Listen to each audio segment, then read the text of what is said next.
Welcome, everybody, to Secret Sauce, the show where we unpack business tips, life hacks, and advice from industry leaders. I'm Karly Iacono. Today, I am joined by Julie Fox, the Senior Vice President of Leasing at Ashkenazy Acquisitions Corp. Hello, my friend, Julie. So good to see you. Hey, How are you Karly. Great to today? see you as well. Thanks for having me on your show. My pleasure. So we are, I'm sure I am very excited, and I'm sure our listeners are very excited to hear what's happening with retail leasing post-COVID to current times, because it's something that's changed quite a bit. So before we get into your sort of market insight, why don't we start with a brief overview of Ashkenazy, the type of assets they own, and your role there? Sure. So Ashkenazy is a privately held real estate firm. We're headquartered in New York City.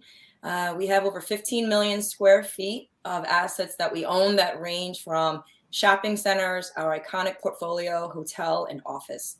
So my role is I oversee the shopping center portfolio for them from mainly New York through DC. Fantastic. Thank you for that background. Let's jump in. So tell me kind of the types of deals you're working on, and then let's segue that into how those have changed and how your leases have changed post-COVID.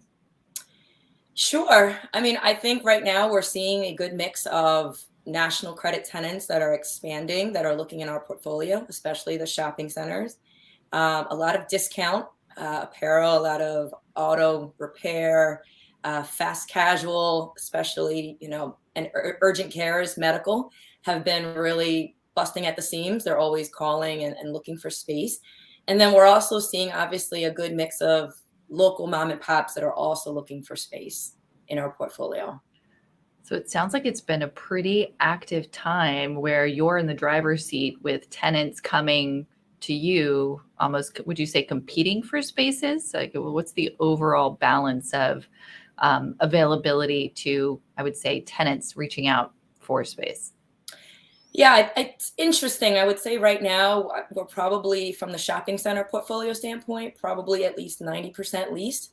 But with the end of December, obviously with the holidays ending, we had some turnover. So I feel like sometimes as I'm leasing one space, I'm getting another space back. But I look at it as an opportunity, not necessarily a detriment, because we want to always have the best merchandising in our shopping center. We always want to bring the best tenants to the market if we have an opportunity to get a space back. I would say, yeah, there's definitely heavy competition, especially from the food category and the food folks, that if there's a restaurant space that becomes available, for example, they're all competing for that same space that has the kitchen, the hood, the vents. It's good to hear. We like tenant competition. Just makes our retail assets stronger. So I'm glad you're fielding that. I'm sure it keeps your job interesting, to say the least.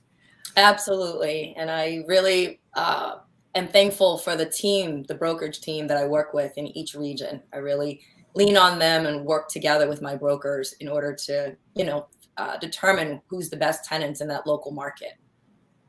We also appreciate landlords that appreciate brokers. So thank you. No matter if it's leasing or investment sales, they're, for everyone listening, more important than you realize. Brokers are very important, the good ones.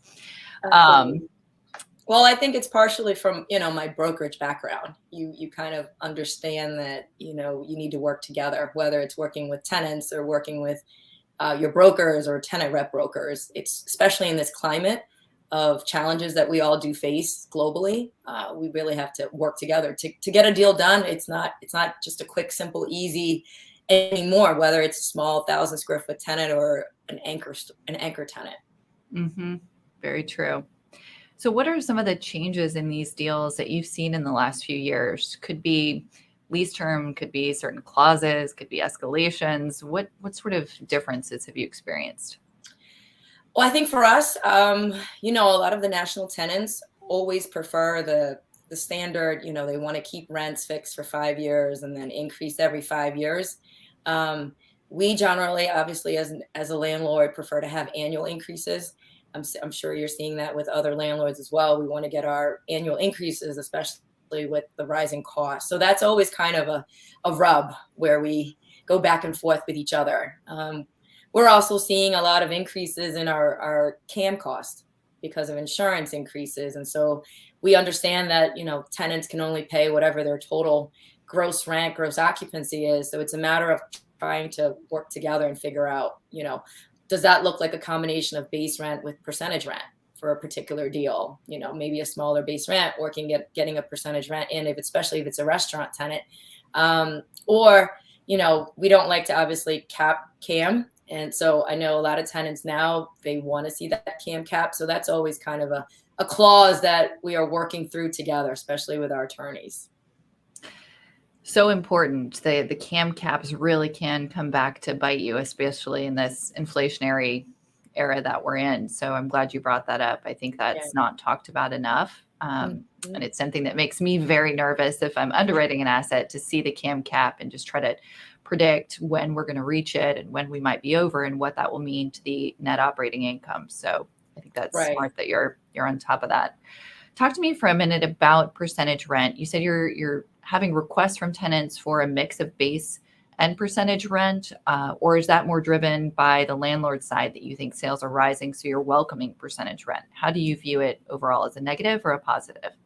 I think that as long as from a landlord perspective, most of the percentage rent I'm personally seeing is more if it's a temp tenant who's just maybe entering the market. Let's say they're in New York and they want to test the market in Philadelphia and they want to do a 1-year lease, and so they're asking if they can just pay a percentage rent to test the market and see if it's something they want to stay longer.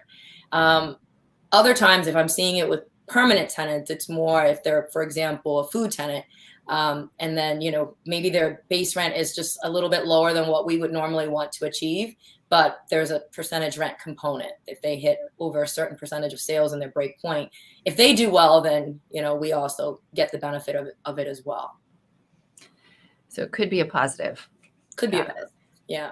Have you seen any change to the base term? I know you mentioned that push and pull between landlord tenant of term.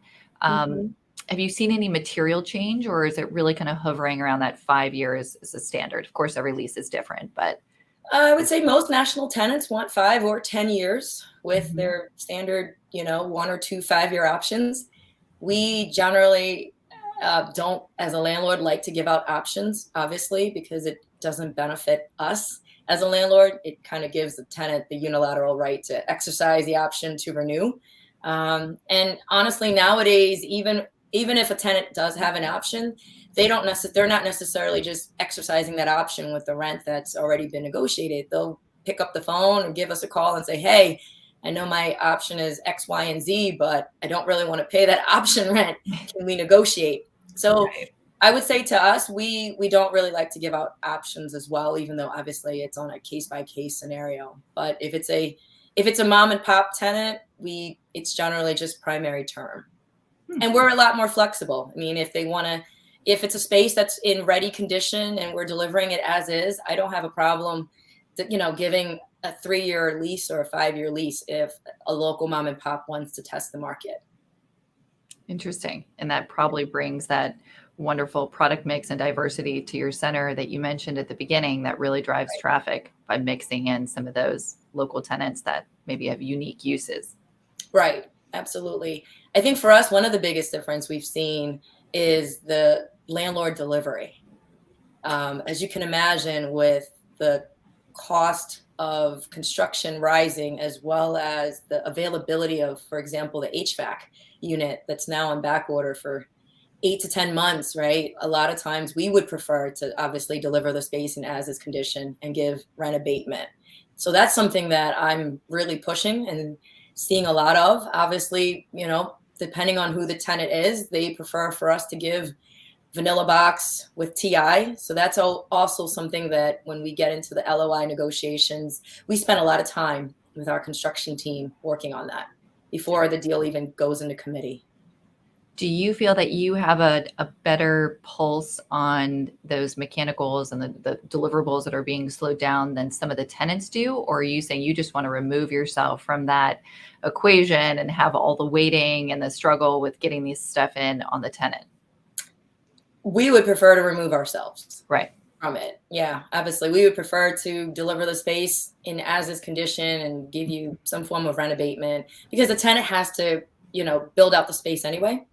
If we had to, for example, replace the HVAC or do certain things into the space, if we had to go in for drawings and permitting, that only delays the time that we would be able to deliver the space to the tenant before they even take possession and start their construction. Right. Yeah. And how have costs changed? Have you seen a material change to construction costs?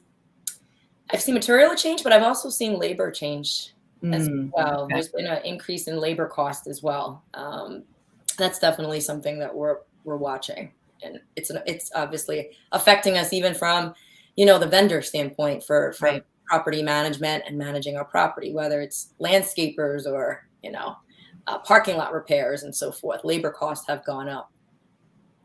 And it's funny because it's probably such a huge differential from the last few years, but so much of the media and the reporting is on the cost of the hard goods, right? The actual HVAC unit. But if you have to pay more to get it installed or there's no one there to install it, that's probably inflating the price as much, if not more, of a lot of these construction elements.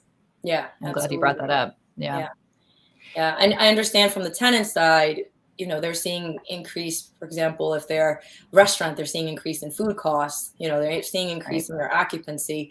So we do get, it is really trying to work together with our tenants because, let's say they're struggling, to pay their rent, for example, especially the mom and pop. Do you not work with them, but then lose a potential tenant, go dark and have to market the space and then have the downtime with no rent? Or do you work with the tenant in order to come to an agreement? And I think that's something that probably all landlords are facing, at this point as well. Yeah, that's a tough call. It Yeah. really is. I guess it's how much do you believe in their business plan and their future ability to kind of right the ship, given all the economic functions that we're dealing with. Yeah, absolutely. Switching gears a bit, are there any tenants? You mentioned a few uses that were coming into your center, but are there any specific tenants or concepts that you're really excited about or you think are very interesting that are either new in the center or coming down the pipeline? I'm seeing some really interesting food uses coming in, especially in like the Fort Lee market. There's all these new kind of mochi concepts and Korean style hot dogs and so forth that I think we're seeing a lot more. I think even ethnic food coming into the marketplace, where they're, being fast casual, like fast casual Indian, fast casual, in addition to like kind of like the Chipotle model. And I think that's kind of very interesting to see more. I love that diversity. Yeah. I think it's really fun to have the new concepts, the mochi and the boba and all that kind of expand out right into different areas. I think it's really neat. Absolutely. Yeah, absolutely. So before we move on to the second part of the show, anything else about the market, your job, the tenants, anything else you'd like to share business related? Yeah, I think the interesting thing that we're finding also is, when we talk about the urban markets, there's a difference between the neighborhood, shopping centers versus the CBD. And right now with the CBD and office core, obviously we're seeing, especially even in DC, for example, where there's an impact on whether workers are going back to work.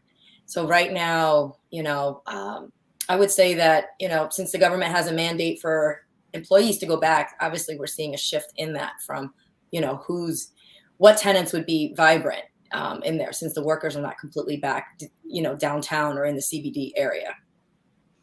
So the mindset is no longer let's hold out until everybody comes back to the office. It sounds like it's becoming a little more tangible that the hybrid model might be here to stay long term. And how are you going to adapt the retail to accommodate that? Right. Right. Absolutely. Yeah.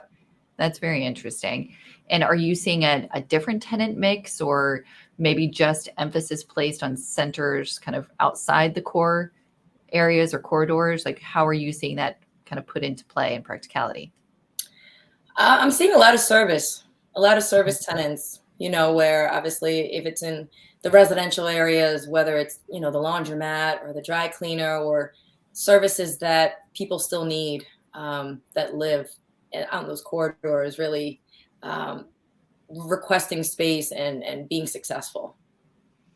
So the services that maybe used to be near the office parks are now moving more into the suburban areas. Right. Yeah, I guess that makes sense, right? At Yeah. some point, we have to all accept this hybrid model is maybe going to be here for the long haul. Yeah, Start that should be adapting. interesting. So, right? Instead of Right. return to office, it's like maybe it's not going to be exactly how it was in 2019, and we all need to start adapting. So Yep. it sounds like you're on the forefront of that, which is great. Very interesting. So before we wrap up, I want to highlight and give you a chance to touch on one more thing that obviously is important to both of us, and that's your other involvement in the industry, sort of your secret sauce on how you're giving back, how you're making yourself productive, if you'd like to go that direction, but certainly how you're making an impact on commercial real estate outside of your day-to-day business. Sure. So we started a group, Courtney Rickle and myself, actually about 7 years ago. I saw that there was when we attended one of the conferences in Philadelphia, there was a group for women to come together and talk about different issues like work-life balance and so forth. And it was such a great discussion. I think we had about 50 or 60 women in that room at that conference. And suddenly a light bulb just kind of clicked and said, you know what, this would be really great if there was an opportunity for us to continue to have dialogue together and not just wait to meet annually at, New York ICSC or Vegas ICSC. Why don't, we have a network where we can really come together to support each other, to help each other, to really build a pipeline. So the pipeline was started 7 years ago, and its vision is to really create a support networking group for women in commercial real estate to be able to help each other. And I'm really excited, especially as have involved in it. We've grown now to over 300 women since we started. More to come.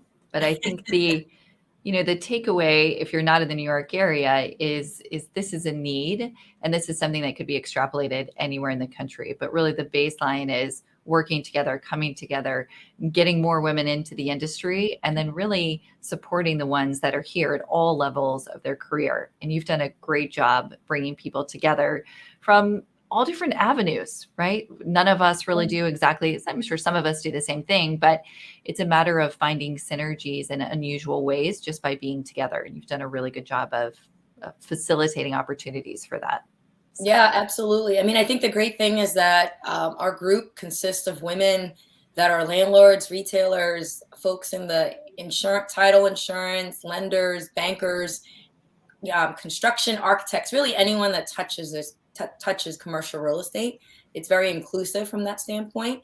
And I think what's really great is that since COVID occurred, we weren't able to really meet monthly, where we were having monthly events, whether they were educational or networking, with really just in the Northeast region. But because of COVID, we couldn't meet in person, so we had to start doing virtual events. And then as a result of that, a lot of the women also moved during COVID to other parts of the country. So now we have women that are really all over the country, and we still run a parallel path of in-person events as well as virtual events. So we're able to connect all across the country. It's a great organization. Thank you for all your contributions, Julie. It's really, you've built something wonderful. Thanks. Before we sign off, any other life hacks or tips or things that you want to share with today's listeners? Yeah, I was thinking about this. I was thinking about the life hack, and I would say that one of the things that I think has helped me to be successful is really, I focus on two things when I think about if it's something that I want to get myself involved in. I focus on whether one, is it something that I'm good at? What are the strengths that I have that I could bring to the table? And then also what am I passionate about? So I think even for the success of Pipeline, for example, I know that my strengths, are, for example, I'm a good connector. I can be a bridge. I've always known that about myself. And then I know that, when I think about what solution can I bring to a problem? And I think that if we think about in our everyday life, where are the problems around me and how can I be that solution to that problem, bringing my strength and my passion to it, it kind of guarantees that you're kind of going to be indispensable, because not only are you good at what you're doing, but you also care about it because it's your passion. It's what you care about, and you're bringing a solution to something. So I would think that, when I think about just being purposeful, being intentional, especially since we only have so many hours in the day to dedicate to our passions and our projects, is really those two key things that have really helped me to stay focused. May we all find more opportunities to mix our skills and our passions together, right? That's really when the magic happens. And I think everyone knows when you're in that zone, but it's hard to stay focused on it and maintain that. But that's a great reminder. Thank you. Absolutely. All right. This was a lot of fun. I'm so glad you could join us today. Thank you for your time. And for everyone listening, that was Secret Sauce. Be sure to tune in very soon. And we hope you all have a great day. Thanks so much. Thanks, Julie. Thanks, Carly.